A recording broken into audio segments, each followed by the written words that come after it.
Boa noite, iniciamos mais uma edição do programa Encontro Marcado com José Maria Filomeno e Arruda Bastos.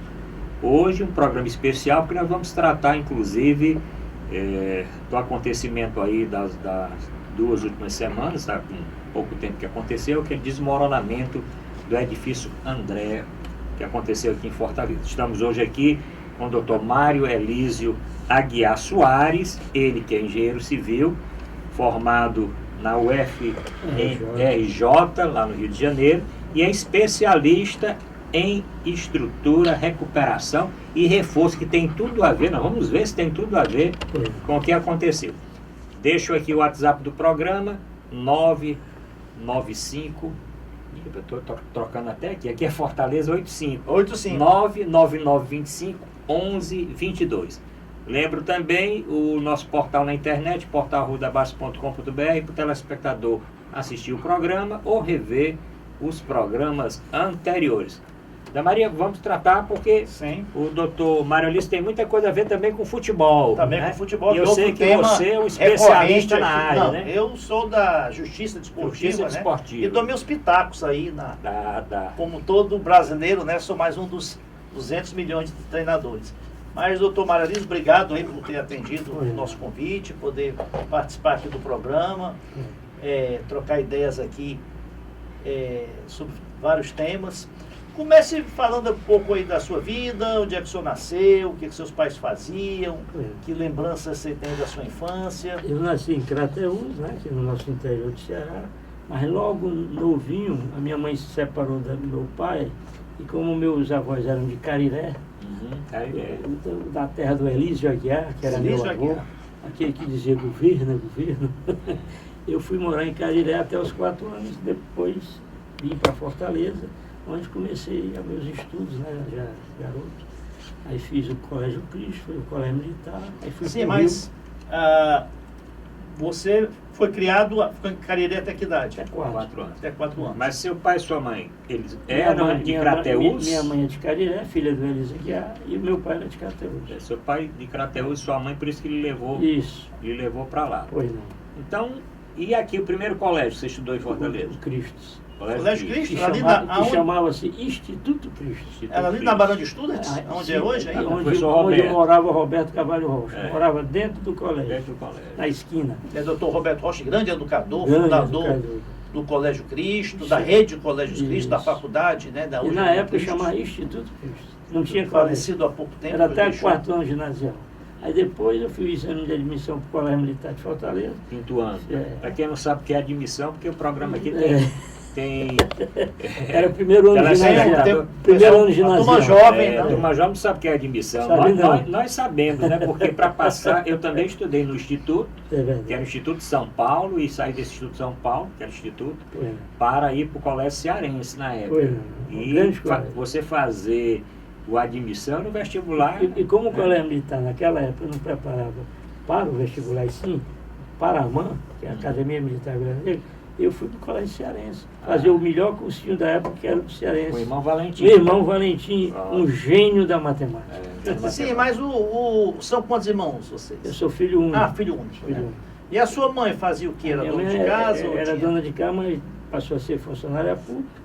E hoje é aposentada e ainda é viva, com 93 anos. Como é o nome dela? Maria Aguiar Soares. Manda aí um beijo aí para dona Maria Aguiar. Um beijo para minha querida mãe. Deve estar assistindo, né? E ela mora aqui em Fortaleza, mora aqui na Silva Paulé. E aqui onde você morou? Chegou aqui aos 4 anos? Quais os bairros aí que você morou aqui? Eu só morei no mesmo bairro praticamente. Morei na Dona Leopoldina e depois fui para Nogueira Cioli. Só isso. Aldeota, né? Aldeota, ali pertinho do Colégio Militar. Bom, aí se preparou lá no Cearense com o irmão Valentim. Aí fui para o Rio fazer o vestibular. E por que foi para o Rio? Porque eu tinha feito o vestibular aqui e sempre, me desculpe a sinceridade, sempre fui um bom aluno. Sim. Aliás, fui quase ótimo aluno, sem falsa modéstia. E aí não passei para engenharia, fiquei altamente arrasado, fiquei para o Instituto de Matemática, que eu gostava muito. Mas aí uma tia minha viu que eu estava muito aflito, me levou para o Rio e lá eu fiz o vestibular com uma universidade muito mais forte e passei, que é a UFRJ, Universidade Federal do Rio de Janeiro, que é a antiga Universidade do Brasil, né? É a primeira Universidade do Rio, né? E também, para quem não sabe, como era o vestibular naquela época, o vestibular era diferente de hoje. Você escolhia a área, ciência ou humanidade. Você escolheu ciência, quando você entrava naquele ginásio, tinha lá os cursos, né? Então você ia procurar engenharia civil, que era muito concorrido naquela época. A gente concorria até com os estrangeiros, porque tinha convênio. Mas voltando um pouco ainda, né, aqui a Fortaleza, antes de chegar do Rio. Uma cidade maravilhosa. Você estudou no Cearense? Só um ano. Só um ano. Um cursinho. Só um cursinho. E antes você estudou no Instituto Cristo e Colégio Militar. Certo. E como é que era? Isso foi em 1960? Eu entrei no Colégio Militar em 63 e saí em 68. Você fez Colégio Militar uns 5 anos? O Colégio Militar são 7 anos. A preparação do Colégio Militar... Eu fiz 6 anos de Colégio Militar. Realmente a preparação do Colégio Militar o segundo grau é perfeito. Eu peguei os professores da antiga escola preparatória e a maioria era da Universidade Federal do Ceará. Grandes mestres. Você podia citar aí alguns professores? Tem Micho Macedo,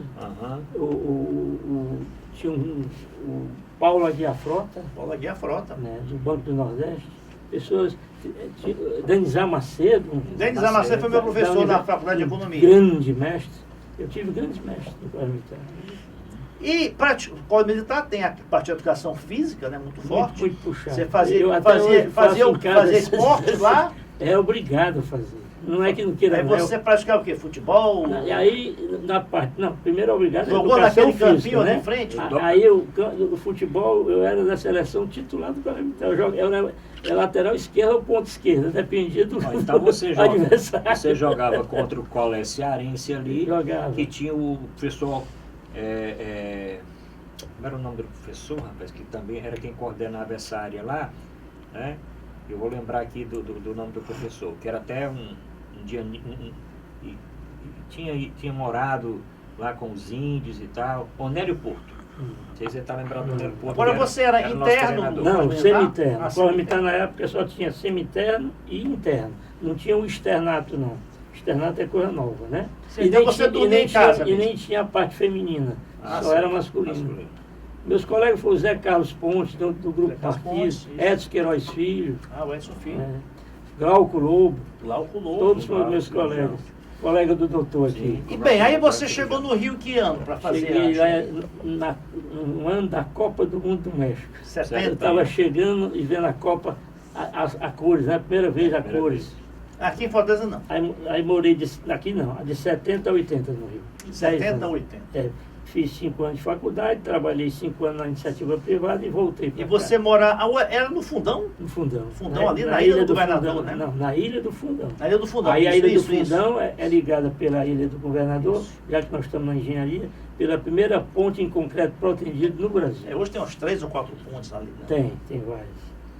E como é que foi sua vida lá? Sua mãe foi também? Não, lá eu sofri muito. Sua mãe ficava com quem aqui? Não, minha mãe separada, eu nunca quis outro marido, então ela vivia sozinha. Agora lá eu sofri muito, porque a minha mãe era relativamente pobre, e eu fui morar em quarto de empregado alugado. Olha só.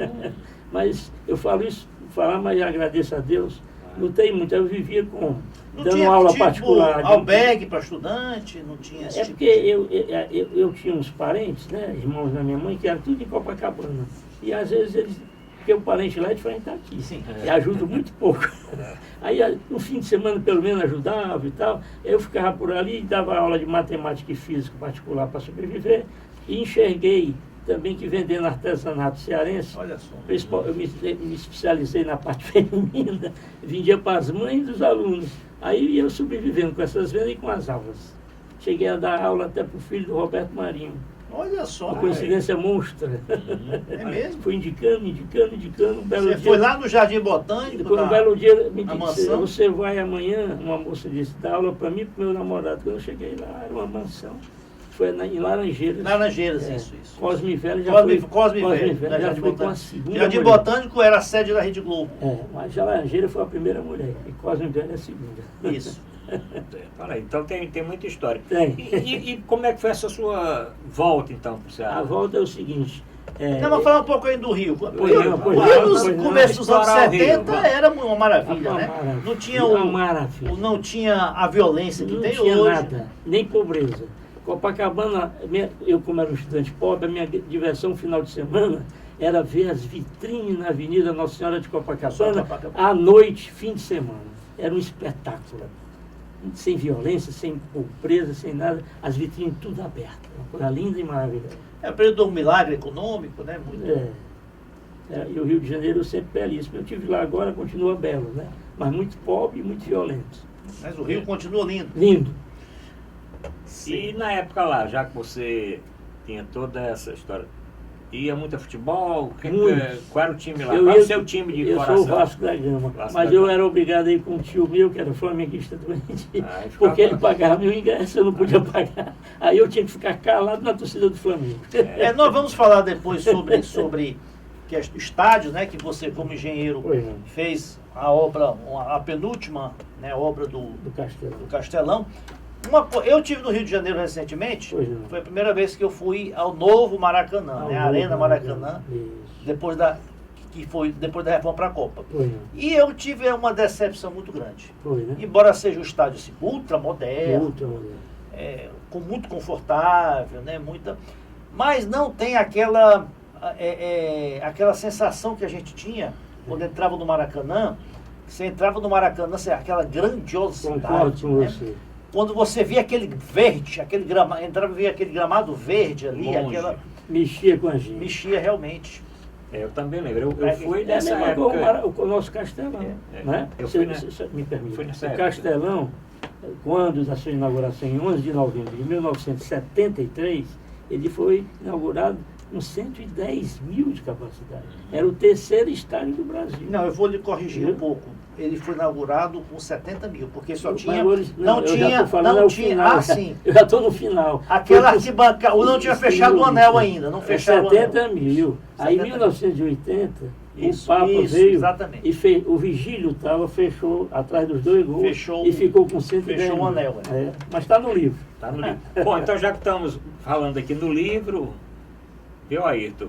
O Dr. Mário Elísio tem 3 livros. 3. Um livro que fala do estádio Plácido Castelo Castelão, um livro que trata, vamos falar um pouquinho dele. Tem mais um livro da Copa do Mundo aqui, está aqui o livro do Dr. Mário Elísio, que é escritor. Esse livro aqui, que é o livro da Copa do Mundo. E o estádio Presidente Vargas. E do estádio Presidente Vargas, e o senhor vai depois falar qual a sua atuação nesses 3 e por que essa queda para estádios. Tá certo? Que tem a ver até com o nosso tema principal de hoje, né?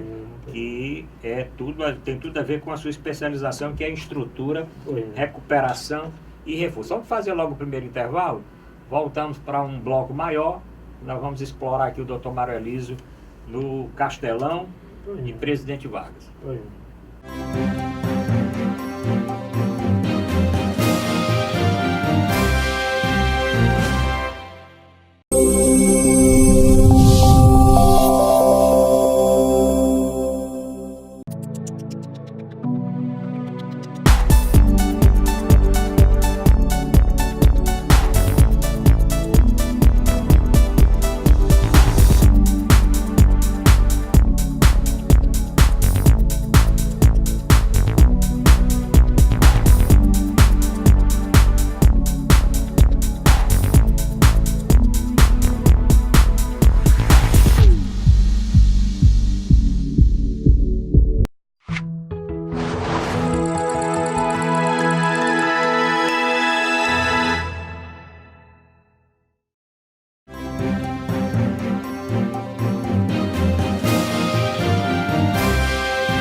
Voltamos a apresentar Encontro Marcado com Zé Maria Filomena e Arruda Bastos.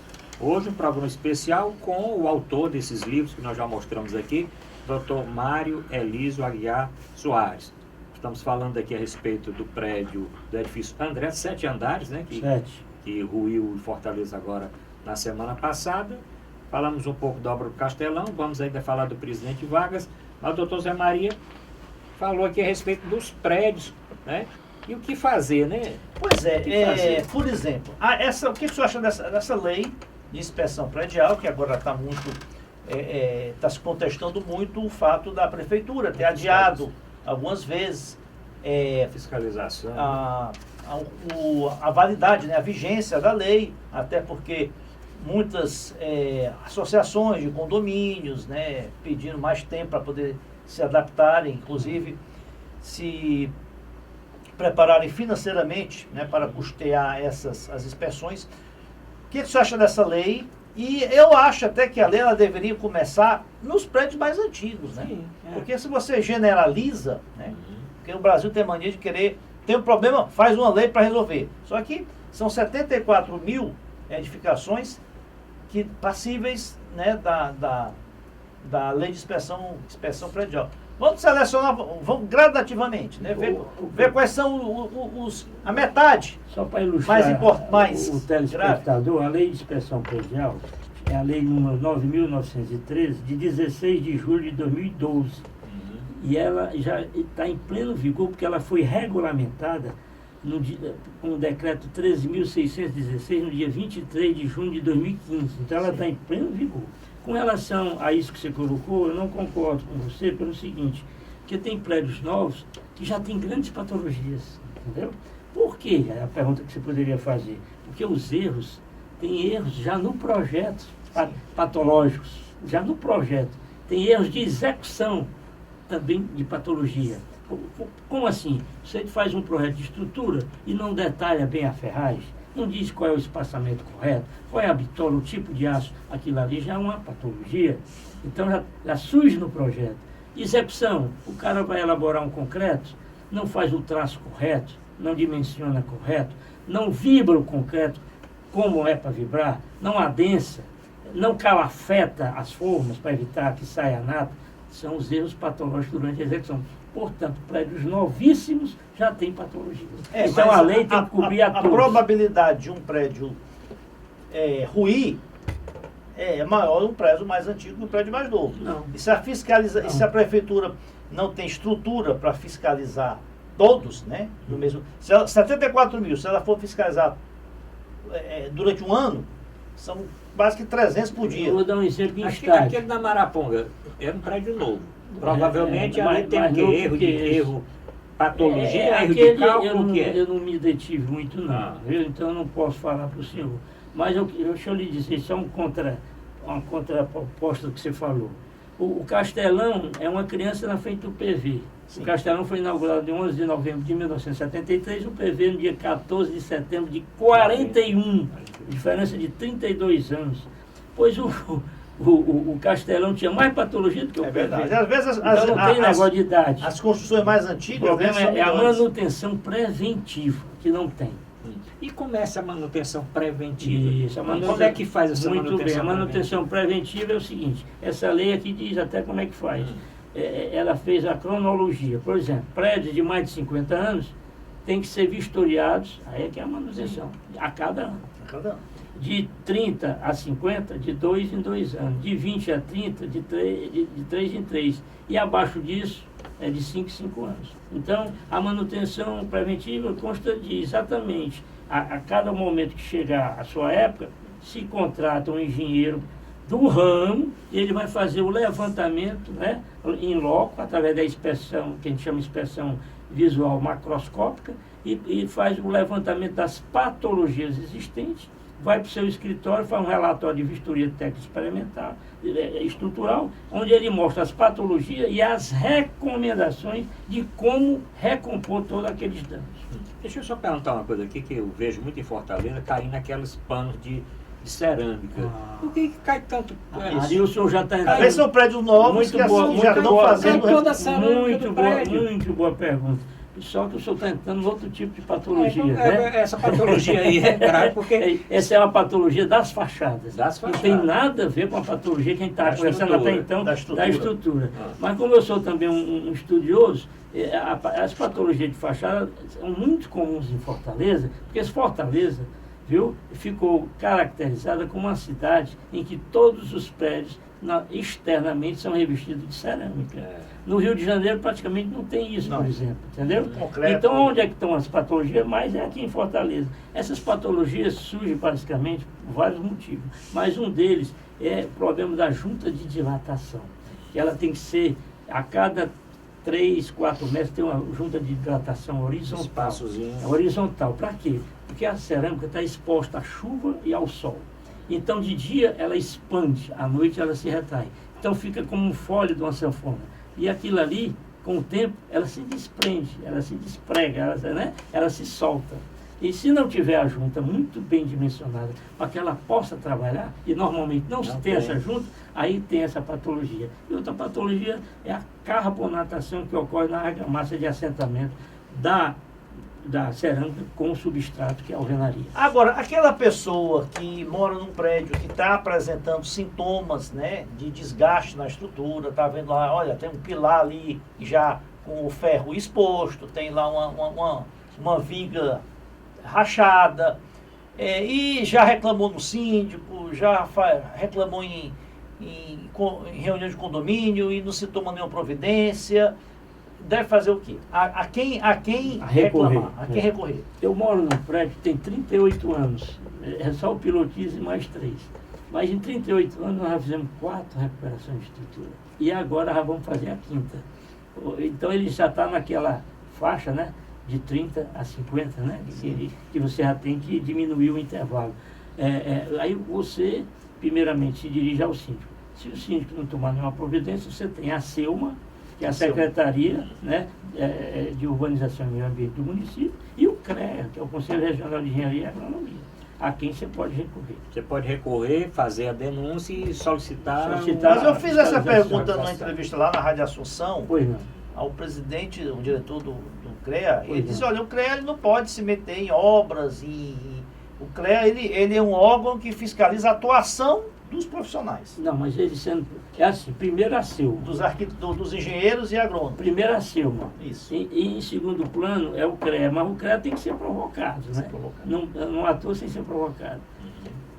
Bom, então tem patologia de fachada, patologia de estrutura. Outra patologia que o prédio pode apresentar? Fachada, estrutura. O que mais que pode ter num prédio assim antigo? As patologias, como eu disse, elas são classificadas nas patologias de projeto, de execução e de mau uso. O mau uso eu já citei no estágio, a urina. Certo. Mas tem outro mau uso. Por exemplo, ele compra um apartamento maravilhoso e o apartamento foi dimensionado para uma determinada carga, mas vocês resolveram transformar aquela laje numa biblioteca. A carga aumenta assustadoramente. Então, não foi dimensionada para isso. Então, é um mau uso da estrutura. Então, vão surgir as patologias devido ao mau uso. Só um minutinho, outro mau uso. São choques. Um carro está no pilotismo e bate na coluna. Esse é um mau uso da estrutura. Então, vai gerar essa patologia. E esse choque, essa batida, pode gerar até uma ruptura da coluna. Outra coisa que ocorre muito, que em condomínios, né, às vezes um morador, o proprietário, vai reformar a sua unidade, o seu apartamento. Às vezes quebra paredes, ou faz uma reforma que pode até afetar a estrutura. Geralmente essas reformas internas de unidade não são licenciadas, né, pela prefeitura, a pessoa vai fazendo. É perigoso isso também? Muito perigoso. E outra coisa, tem patologias na estrutura do prédio que está dentro do seu apartamento, né?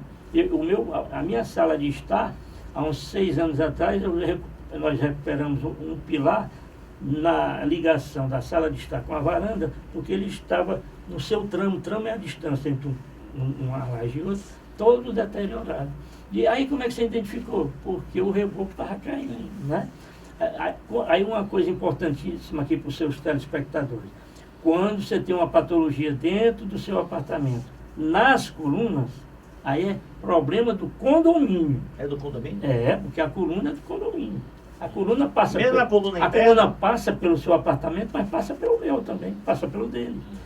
Vai até a caixa d'água, né? Vem lá das fundações. Agora, quando a patologia é nas suas lajes, suas vigas, aí dentro do seu apartamento, aí o problema é seu. Nossa, coluna, entendeu? É do condomínio, laje, viga... É do proprietário. Porque a coluna é de uso comum. Ela não está segurando só seu apartamento, ela todos os apartamentos. Me diga uma coisa, falando assim em rachadura, as pessoas, como é que eu sei que uma rachadura é uma rachadura que é um problema ou é uma rachadura que não é só do reboco, é só do reboco. É quando ela é horizontal, quando ela é vertical, quando ela aumenta, quando ela é torta, como é que é? Muito boa pergunta. Tem fissuras, que se chama de rachador, ou trincas, de toda a espécie, horizontal, vertical, inclinada. Aí só com a presença do engenheiro especialista é que ele vai dizer qual é o tipo de fissura, quem é que está gerando aquela estrutura e como recuperar. E se ela é grave ou não é grave. A abertura da fissura é um ponto de partida. As fissuras normalmente são em torno de 0,1 a 0,3 milímetros. Quando está acima de 0,3 milímetros, aí já a gente começa a se preocupar. Ali o cara bota o quê? Ele pega uns paradrapos. Não, paradrapos não. Paradrapo não. De papel, né? O bichinho tem que pegar. Ele coloca aquele papelzinho de seda. Você surgiu uma fissura. Aí você me chama. Aí eu tenho que acompanhar o comportamento da fissura. Sim. Aí ao longo da fissura, eu pego um papelzinho de seda ao longo, no sentido ortogonal à fissura, e deixo trabalhando lá. Daí passa uma semana, 2, 3, você me chama, eu vou lá ver como é que está. Se rompeu o papelzinho é porque continua trabalhando e a gente tem que abrir o reboco até chegar ao concreto para ver se a fissura está só no reboco ou já atingiu o concreto. Agora, nós estamos falando aí de prédios aí, edificações comerciais e residenciais. E vias públicas, por exemplo, teve uma obra aqui de um viaduto aqui, acho que na Rua Barbosa, que caiu, matou, acho que um operário.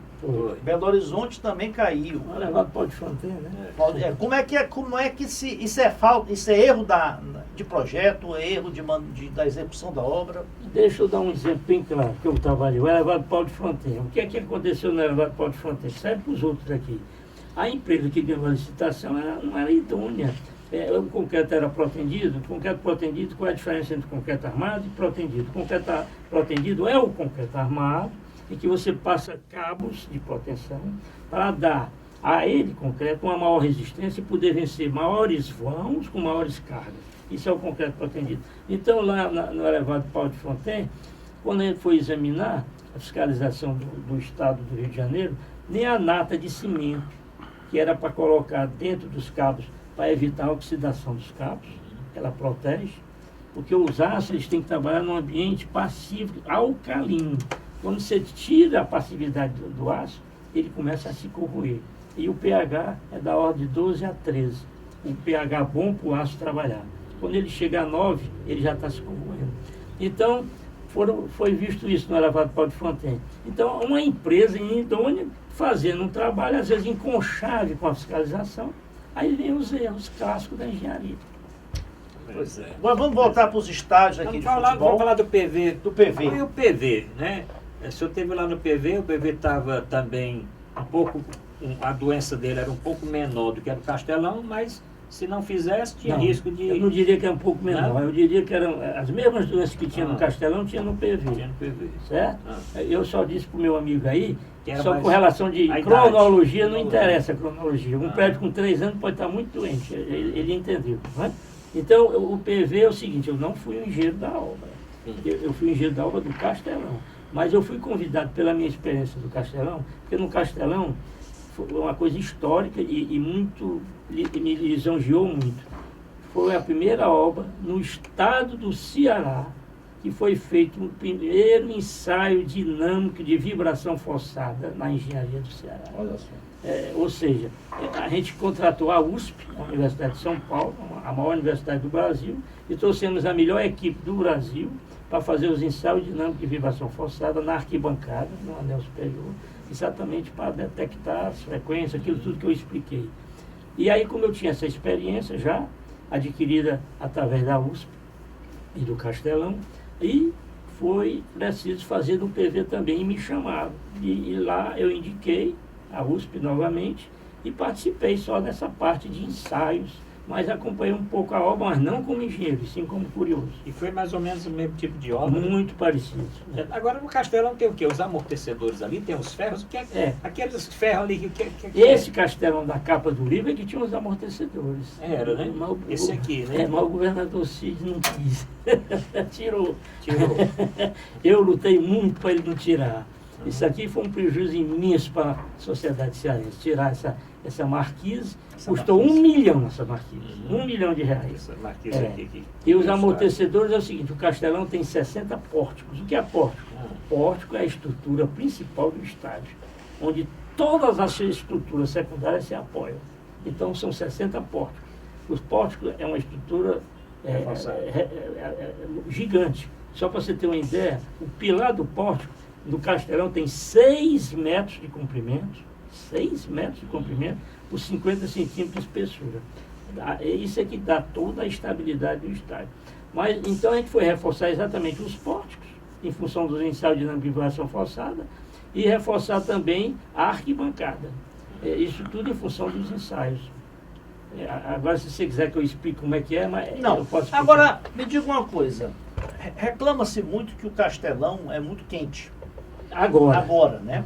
De que fizeram um anel só, né? E tem o segundo anel embaixo, mas não tem muito ventilação. É verdade isso? Concordo em gênero não grau com você. Esse Castelão que você está vendo aí não tinha isso.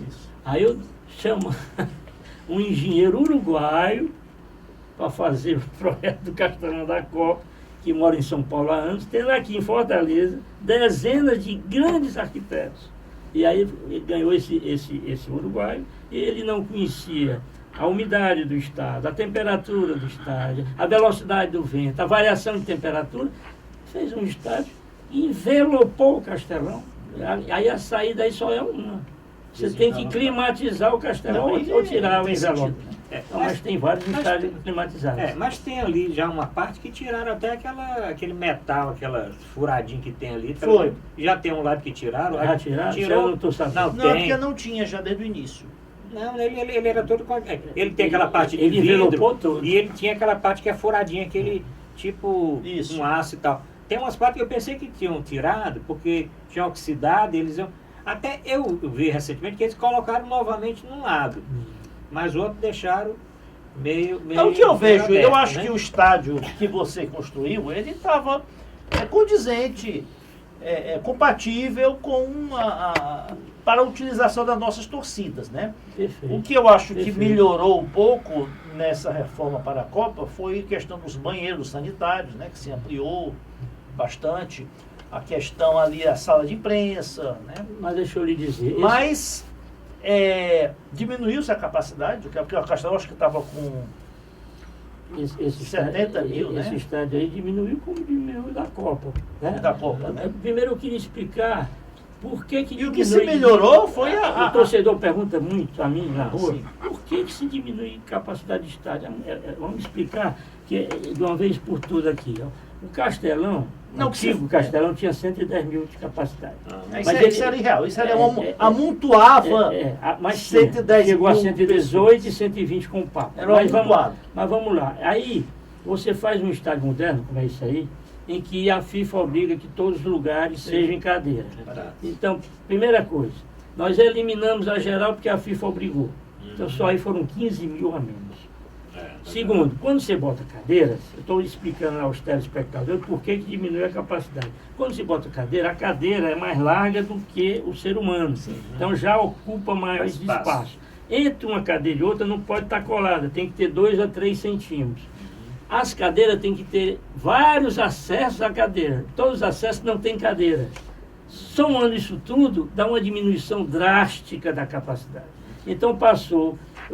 O estádio hoje tem 67, mas quando nós entregamos, tinha menos de 60 mil. Agora, voltando à sua pergunta, não, mas porque eles afundaram o grama, eles reduziram, afundaram, parece que 2 ou 3 metros para poder expandir as cadeiras, né? Expandiram as cadeiras, mas a arquibancada deixou de, a geral deixou de existir. Deixou de existir. Você tinha feito uma pergunta que era tão interessante, eu me esqueci. Dá para você repetir aí? A questão do... Ficou muito quente o estádio? Não, isso aí eu já respondi. Vamos para frente. Vamos para frente aqui. Eu quero dizer assim... Dos sanitários dos banheiros, né? Sim, esse estádio aqui, doutor Ruda, Zé Maria, ele foi feito já para a Copa do Mundo de 2014. O do governador Tasso Gereissati mandou fazer dentro, em cima do caderno de encargo da FIFA. Ele foi feito em cima do caderno de encargo da FIFA. Nós gastamos 58 milhões de reais. O governador saiu para ser senador da República e aí a obra parou. Porque quando o doutor Lúcio Alcântara entrou, ele ainda balançou para continuar e continuou muito pouco. Então o estádio ficou apenas com 75% das suas obras concluídas. Mas do jeito que estava, você concluindo e passando pente fino, tinha ficado um belíssimo estádio para a Copa, com um gasto muito menor do que os que gastou para a Copa. A Costa... Foi 500 e... Não, foi 420 milhões. Nós gastamos 58. Não, a Copa foi mais. Acho que foi 500, mais de 500 milhões, eu lembro. Uma pergunta aqui. Eu li recentemente, essa semana, que o Ceará e o Fortaleza iam investir não sei quantos milhões para aumentar a capacidade. Não, é para repor as cadeiras quebradas. Não, mas não é só repor, ia aumentar a capacidade. O Ceará, eu li essa semana que o Ceará iam gastar cadeira e iam repor, mas colocando as cadeiras não ia aumentar. É para aumentar o estádio e ficar com... Não, que você pode aumentar a capacidade é no sentido de criar uma divisão, um espaço que você... uma divisão física, né? Entre as torcidas. Entre as torcidas, para que você não tenha que criar aquele anel, aquele cordão de isolamento. Aquele cordão é coisa da polícia militar. Aquilo ali é para ser usado. Para ser usado. Que eu acho que é exagerado demais. Ele podia até dividir, mas podia estreitar mais essa divisão. É muito exagerado. Está ali é para ser usado. Perde público realmente por causa Agora, você falou em cadeira quebrada. Eu, quando fui administrador do Estado de Castelão, no governo Lúcio Alcântara, eu fui administrador. É lamentável o que a torcida faz com as cadeiras. O jogo Ceará e Fortaleza, um domingo, vamos supor, na segunda-feira a gente já ia fazer o levantamento. Era 500, 400, 600 cadeiras quebradas. Isso é lamentável. Não tem essa educação. Agora mesmo. Não, realmente aí é questão de vandalismo. Vandalismo. E outra coisa, se observar, era mais no setor das torcidas organizadas. Ah, sim. Tanto que tem estádio que já tirou cadeira, como é o caso da arena lá do Grêmio, que não tem cadeira onde a torcida organizada fica, né? Em alguns estádios começaram a adotar isso aqui.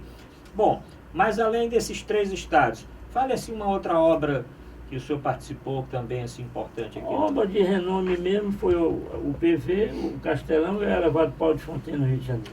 Agora me diga uma coisa que também me incomoda como cidadão. As estradas nossas, né, no Brasil, no Ceará, no Brasil, se constrói uma estrada, você vai ver 2, 3 anos cheio de buraco.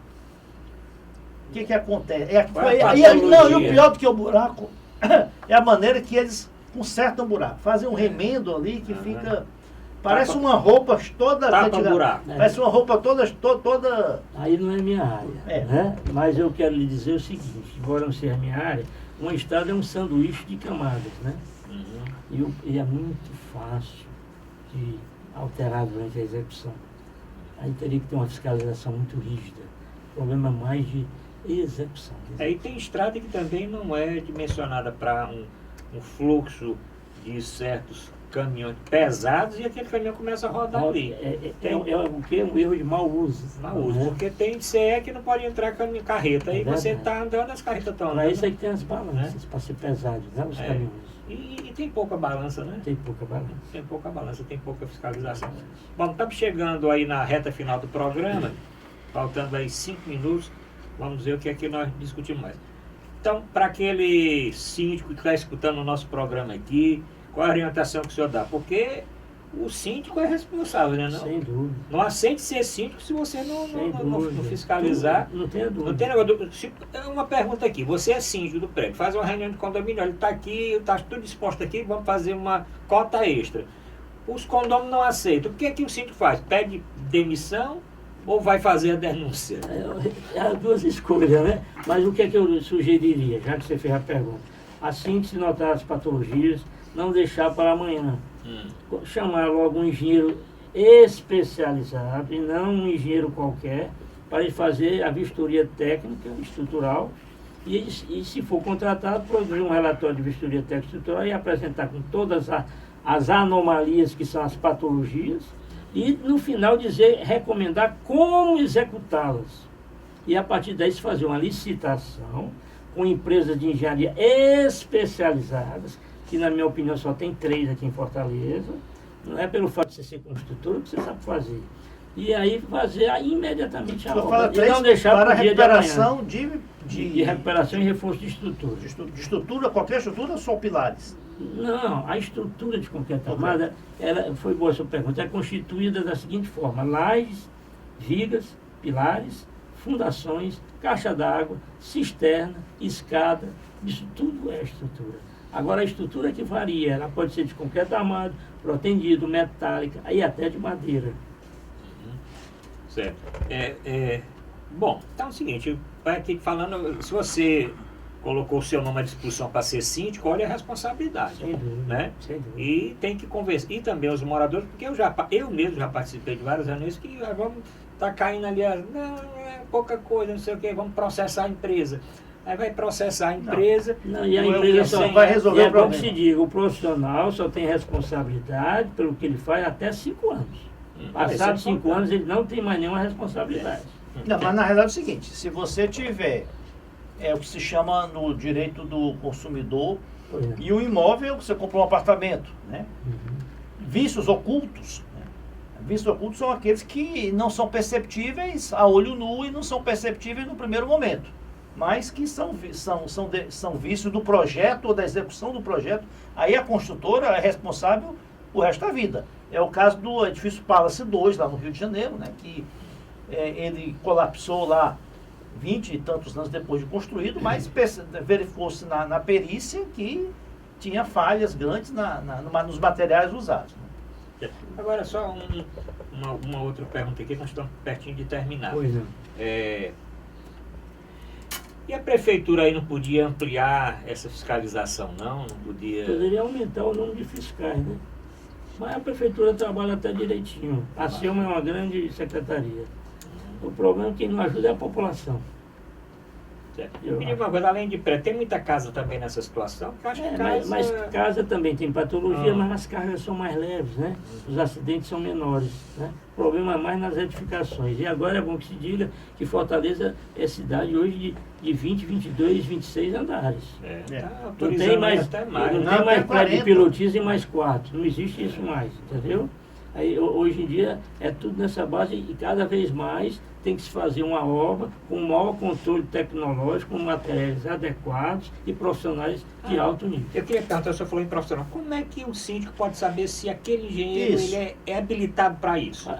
Pega o currículo dele e vê se ele tem... Se você, eu não quero citar nenhum nome aqui, se você pegar a maior empresa do Ceará de recuperação e reforço, se você pedir o currículo do dono, você passa a tarde todinha lendo. Que é uma coisa espetacular. Ele participou não só do reforço, que é a recuperação do Castelão, como do PV, como do Porto do Mucuripe, como do Porto do Pecém, como na Assembleia Legislativa, não sei dizer mais nada. É o currículo. Bom, infelizmente chegamos ao final do programa. Agradecer aqui ao doutor Mário Elias. Eu que agradeço. E vamos convidá-lo futuramente para continuar esse papo. Prazer. Certo. Estamos agora na reta final do programa. Espero que vocês tenham gostado. Vão gostar do livro. Vamos ler aqui, porque tem tudo a ver com a parte histórica também, muito interessante. Bom, então, agradecer principalmente o telespectador que ficou até esse momento aqui assistindo o programa. Aproveite, mande um comentário do programa de hoje, entre nas redes sociais e comente também o nosso encontro marcado. Obrigado a todos e até a próxima semana.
voltamos a apresentar Encontro Marcado com a Arruda Bastos e a Maria Filomena. Lembra o WhatsApp aqui de Fortaleza, é 999251122, DDD aqui 85. Lembra também o nosso portal na internet, portalarrudabastos.com.br, o telespectador assistir o programa pela internet ou rever os programas anteriores.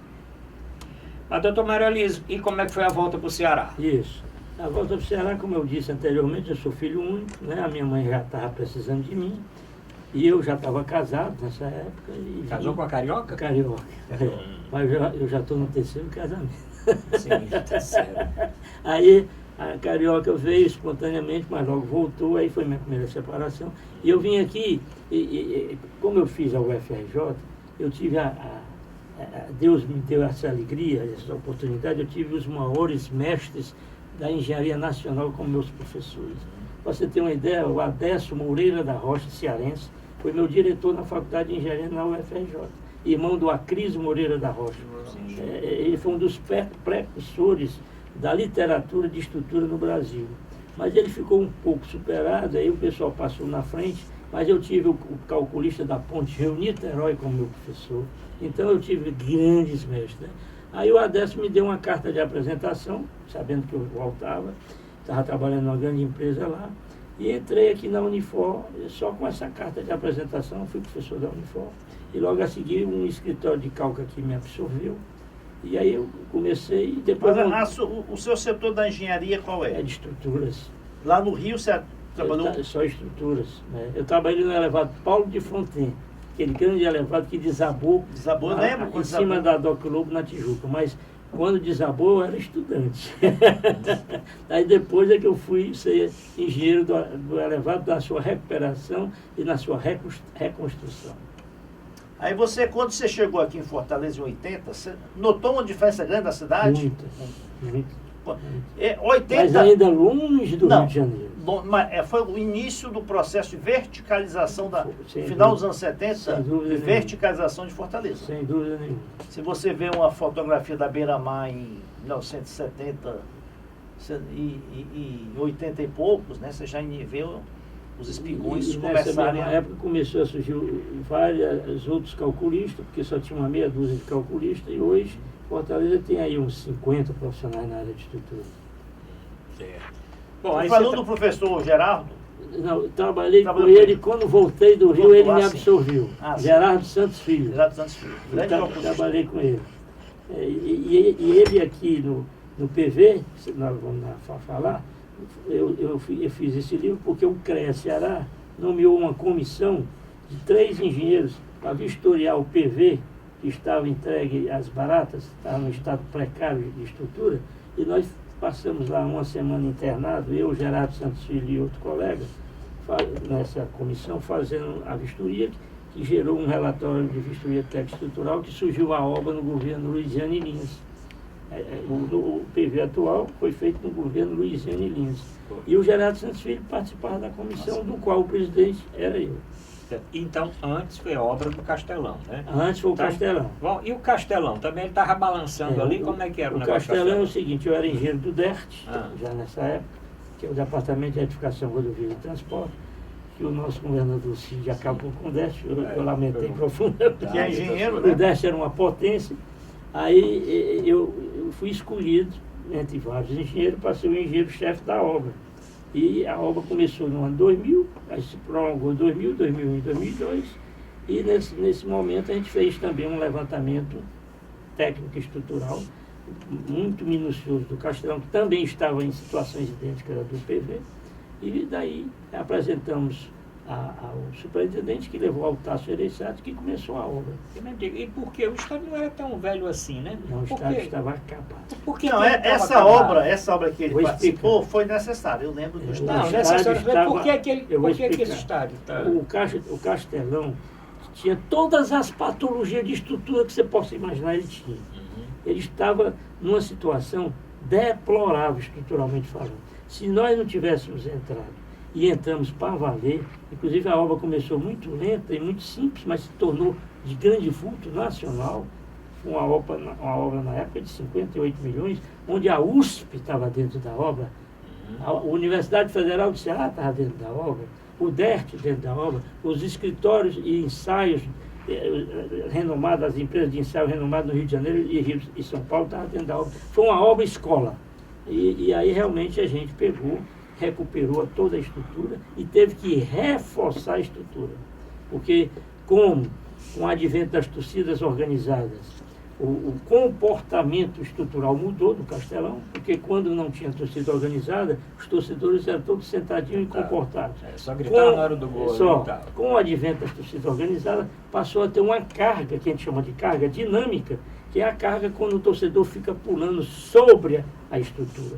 E o Castelão não foi dimensionado para essa carga dinâmica. Ele só foi dimensionado para a carga estática. Por quê? Porque na época nem literatura tinha a respeito disso. Aí o doutor Hugo Alcântara Mota, que diga de passagem, uma das maiores autoridades que nós tivemos na estrutura, não pôde calcular a luz da dinâmica das estruturas, porque nem tinha.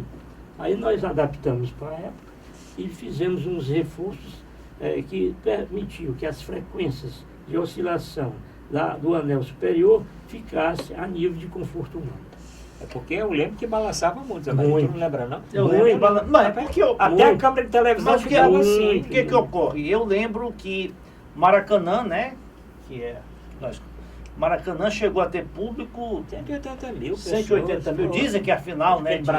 Chegou a 192 mil, Brasil e Paraguai. 1-0, gol de Mas na realidade, eu fui ao Castelão.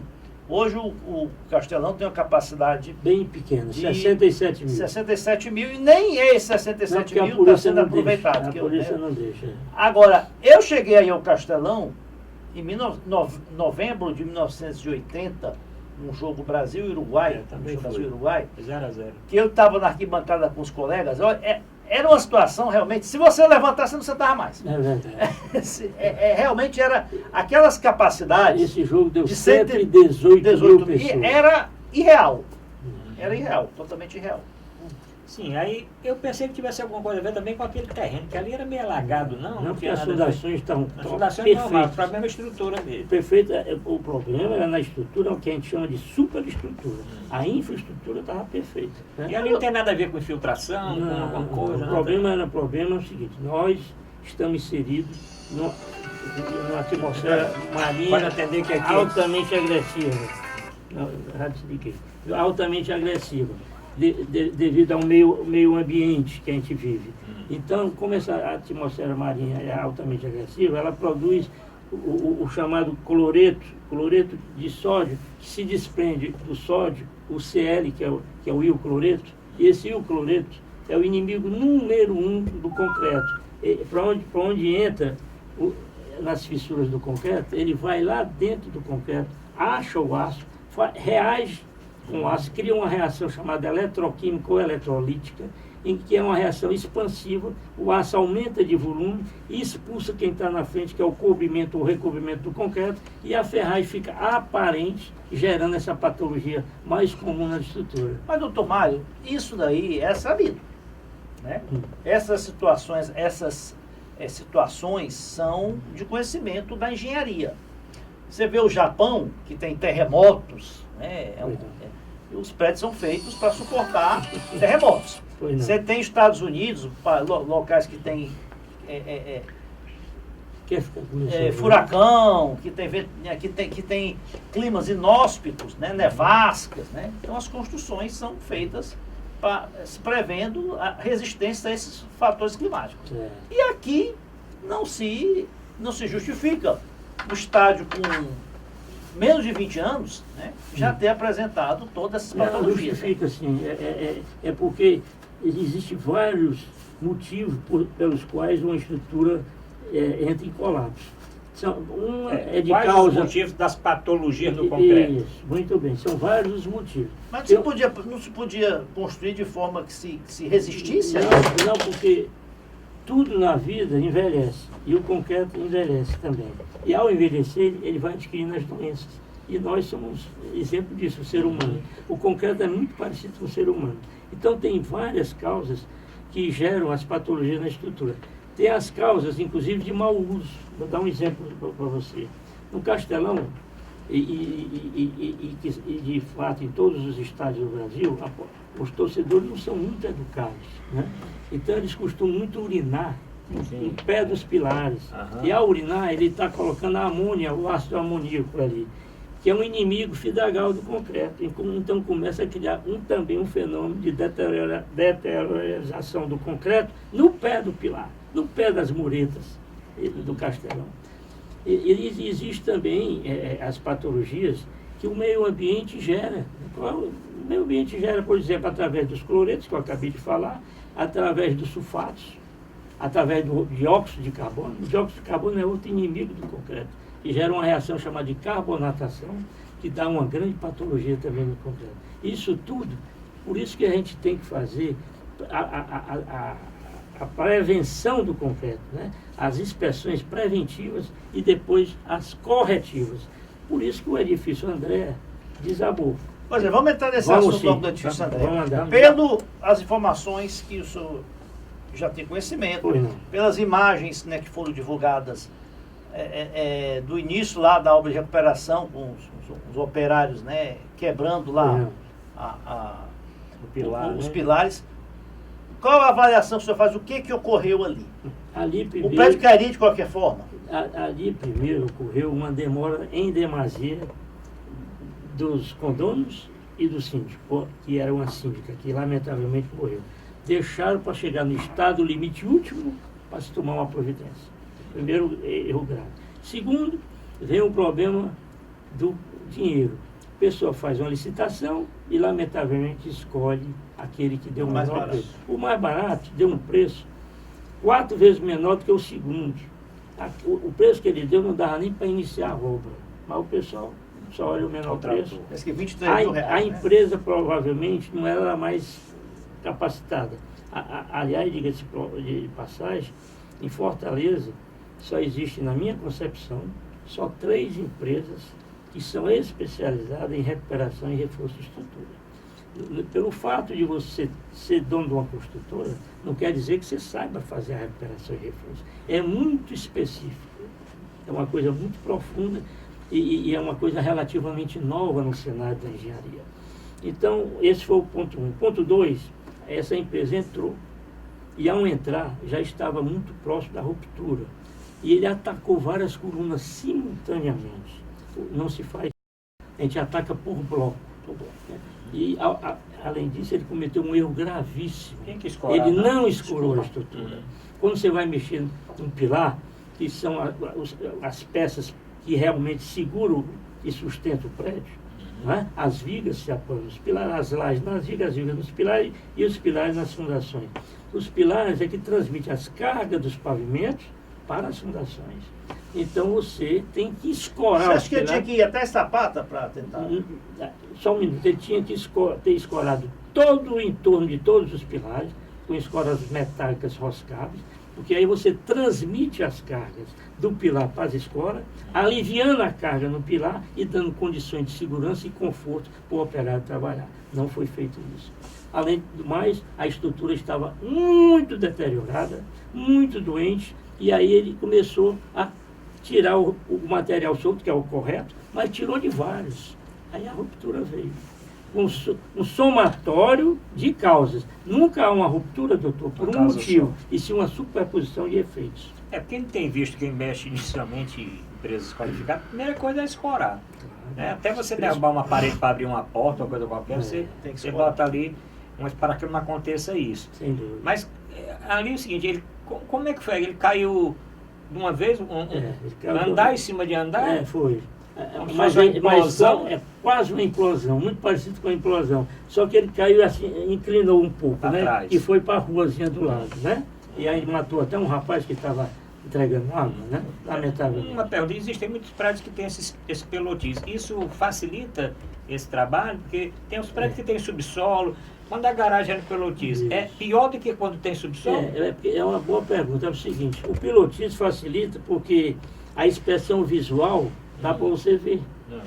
Quando os pilares estão embutidos na alvenaria, fica mais difícil. Então, como é que eu vou saber? A pergunta que vocês poderiam fazer. Quando o concreto passa por esse fenômeno que eu acabei de dizer, da oxidação em função do cloreto, do dióxido de carbono, etc., não cria uma reação de expansão, não é isso que eu falei? Ao expandir, ele não expulsa quem está na frente, então ele expulsa o concreto e expulsa o reboco. Quando você começar a ver o reboco concreto estava saindo como se fosse reboco. Exatamente. Saindo. Aí expulsa o reboco, começa a surgir as fissuras ou trincas e você vai ver o que está acontecendo. Agora, pela sua experiência, pelo seu conhecimento, né? Há muitos prédios em Fortaleza em situação similar ou caminhando com esse nível de desgaste? Muitos. E o pior é que o pessoal não leva a sério. Aquela região da Praia do Futuro é mais vulnerável? É a situação mais vulnerável da cidade, porque ali é onde tem a atmosfera marinha, que é violentíssima. A maior do mundo. É a segunda, né? E uma grande marisia, onde ali tem uma infestação de cloretos, que é o inimigo número 1 do concreto, por isso que não se desenvolve. Lembre aqui qual é o primeiro. Qual é o primeiro? Primeiro parece que Mar Morto, né? Mar Morto. Tanto que o nome... Então vamos ter que dizer que esse programa também tem, vamos dizer assim, a missão de tentar esclarecer, né, a população. Se você mora num prédio, começa o reboco cair, é um sinal de alerta.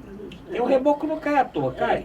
Não, às vezes cai por umidade. Né? Pela gravidade também. Chama-se umidade higroscópica. Quando você tem uma parede no nível do terreno, e ela começa a fofar no pé dela, aquilo ali é uma umidade que está vindo do solo e vem e sobe pela parede. Por isso que quando você faz uma cinta, ou um baldrame para botar o vento ali em cima, você tem que fazer uma cinta de concreto, que é uma espécie de uma impermeabilização que você está colocando para evitar que essa umidade higroscópica suba. Então também tem esse motivo. Então isso é mais, se esse reboco estiver caindo no pé, pode ser essa infiltração. Mas se o reboco estiver caindo na laje, estiver caindo... Aí se estiver na laje já é um problema de oxidação, sem dúvida nenhuma. Aí você vai ver quais são os motivos que estão gerando aquilo e depois produz um relatório e diz como recomendar para recuperar aquela estrutura. Vamos fazer, José Maria, vamos fazer logo o segundo bloco. Voltamos aí para falar mais um pouquinho a respeito dos prédios de Fortaleza. Afinal, não é o primeiro, teve aquele... Nós vamos falar daquele da Maraponga também. Aquele Maraponga é um prédio mais novo ainda, né? Nós vamos conversar a respeito dele também. O telespectador pode aproveitar o intervalo e encaminhar sua mensagem para o programa através do WhatsApp. Aqui é Fortaleza 85 99925 1122. Voltamos já.